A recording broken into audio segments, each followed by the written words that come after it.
ताज्या बातम्यांसाठी महान करेला सबस्क्राइब करा आणि बेल आयकॉनला क्लिक करा।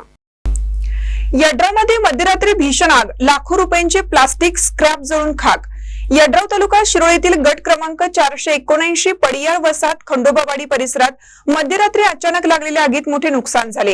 येथील रहिवासी सुधीर वसंत पडियाळ यांच्या मालकीच्या खुल्या जागेत साठवून ठेवलेले प्लास्टिकचे स्क्रॅप मटेरियल आगीत जळून पूर्णपणे खाक झाले। ही घटना शनिवार दिनांक 17 जानेवारी 2026 रोजी मध्यरात्री घडली। मिळालेल्या माहितीनुसार श्री पडियाळ यांच्या खुल्या जागेत मोठ्या प्रमाणात प्लास्टिक स्क्रॅप साठवून ठेवण्यात आले होते। मध्यरात्री अचानक आग लागल्याचं लक्षात येताच परिसरात एकच खळबळ उडाली। आगीची आणि धुराची लोट दूरवरून दिसत असल्याने नागरिकांनी तात्काळ घटनास्थळी धाव घेतली। घटनेची माहिती मिळताच अग्निशामक दलाला कळवण्यात आलं। अग्निशामक दलाच्या जवानांनी घटनास्थळी दाखल होऊन आगीवर नियंत्रण मिळवण्याचे प्रयत्न सुरू केले।